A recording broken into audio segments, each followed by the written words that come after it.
Olá, que a graça do nosso Senhor Jesus Cristo, o amor de Deus, o Pai e a comunhão do Espírito Santo estejam sobre nós no dia de hoje. Amém. Gostaria de começar contando a seguinte história. Numa pequena comunidade de Vale Sereno, havia um homem chamado Isaías. Ele não era violento, não gritava e nem batia, mas as suas palavras eram duras como pedra. Ele acreditava que falar a verdade doía, mas curava, por isso não media o que falava. Seu filho Samuel era um jovem sensível, trabalhador e temente a Deus. Desde pequeno, ouviu frases como: "Você nunca faz nada direito, porque você não é como os outros. Desse jeito você não vai chegar a lugar nenhum." Isaías nunca levantou a mão contra o filho, mas levantou a voz muitas vezes. Samuel cresceu com um coração ferido.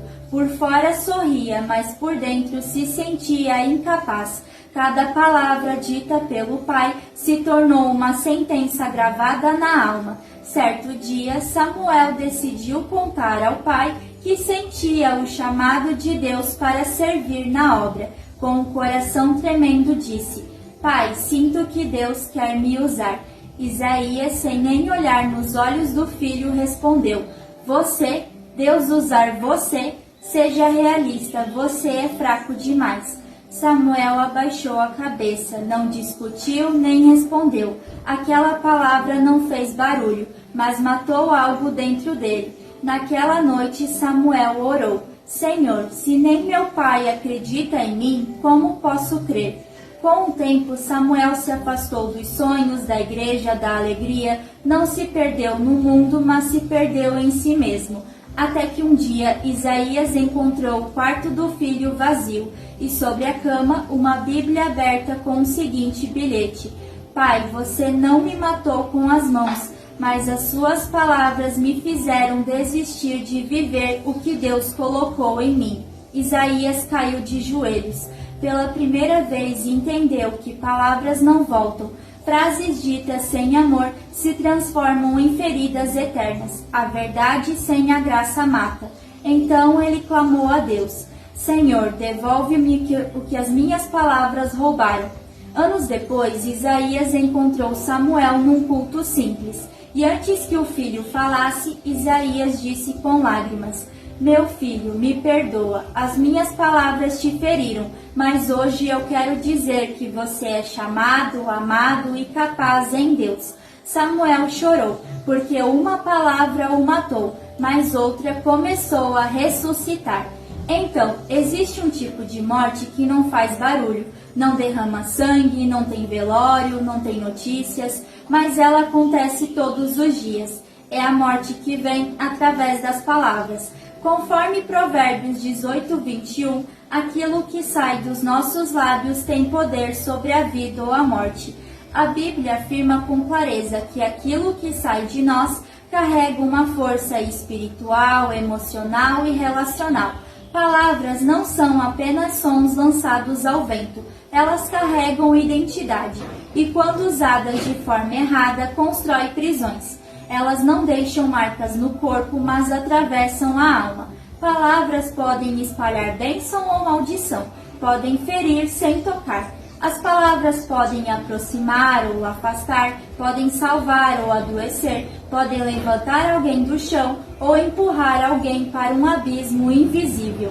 E quantas pessoas estão respirando, andando, sorrindo, mas por dentro estão mortas por causa das palavras que ouviram?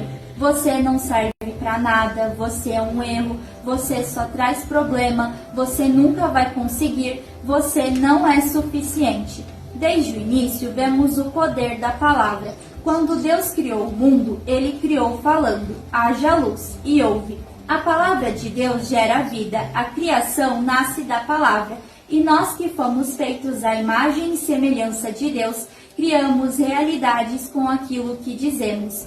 Ou seja, depois da queda, aquilo que foi criado para refletir a voz do Criador acabou se transformando em um instrumento de dor. Quando o pecado entrou no mundo, a linguagem também foi corrompida. Adão culpou Eva. Caim respondeu com frieza a Deus. A violência começa no coração, mas se manifesta na fala. As palavras que matam nem sempre gritam, às vezes elas aparecem como sussurros constantes, julgamentos, ironias, comparações, murmurações, silêncios carregados de desprezo. Há lares onde nunca houve agressão física, mas houve agressão verbal diária, e isso destruiu a autoestima, a fé e a esperança. As palavras podem ser comparadas a uma fagulha que incendeia uma grande floresta. É algo pequeno, mas com um potencial devastador. Uma frase dita no momento de raiva pode ecoar por anos dentro da alma de alguém.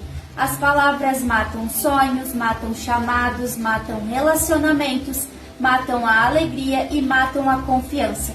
E muitas vezes quem mata com as palavras nem percebe o que está fazendo. O mais perigoso é quando repetimos para nós mesmos as palavras que nos feriram. Isso gera uma autocrítica excessiva e uma culpa constante. Quando a voz do outro vira a nossa própria voz interior, isso vai nos matando aos poucos. Mas enquanto as nossas palavras ferem, a palavra de Deus vivifica. Jesus é o Verbo encarnado que veio ao mundo não apenas para falar sobre a vida, mas trazer restauração. Se por uma palavra nós fomos feridos, por outra nós somos curados. Jesus escolheu usar os seus lábios para proclamar dignidade e não trazer condenação. O pecado usa as palavras para acusar, já o Evangelho usa as palavras para redimir. Talvez você carregue frases que ainda doem, talvez alguém tenha dito algo que atravessou a sua alma como uma espada, talvez você mesmo tenha dito palavras duras contra alguém. Mas quando entregamos essas situações aos pés da cruz, essas palavras perdem o seu poder. Em Isaías 55, o Senhor nos fala que a sua palavra não volta vazia. Isso significa que quando Deus diz algo sobre você, aquilo se cumpre. Ou seja, se Ele diz que você é filho, é porque você é. Se Ele diz que você é amado, você é. Se Ele disse que Ele é o seu pastor, então nenhuma palavra humana tem maior poder sobre Ele. Hoje nós somos convidados a vigiar o nosso coração, pois a pessoa boa tira o bem do depósito de coisas boas que tem no seu coração. Já a pessoa má tira o mal do seu depósito de coisas más. Lucas 6,45. Antes de falarmos, precisamos nos perguntar: isso vai gerar abrigo ou tempestade? Vou ser instrumento de encorajamento ou de peso? Permita que Deus cure as palavras que te feriram. Perdoe as palavras que te machucaram e substitua as mentiras pelas verdades. Palavras que matam nascem muitas vezes de corações feridos. E hoje nós somos chamados a não devolver a morte com a morte e a não responder com veneno. Em Efésios 4:29 nos orienta: que não saia dos lábios de vocês nenhuma palavra que cause destruição, mas somente o que for útil para edificar os outros. Que o Senhor purifique os nossos lábios, para que sejamos vozes do Reino, que devolvam identidade e carregam ternura e compaixão. Que as palavras dos seus lábios e o meditar do seu coração sejam agradáveis e aceitáveis a Deus. E que quando você falar, as pessoas sintam que foram tocadas pelo céu. Que as nossas palavras não sejam armas, mas pontes. Que não sejam martelos que esmagam, mas sementes que florescem. Amém. Forte abraço e que Deus abençoe.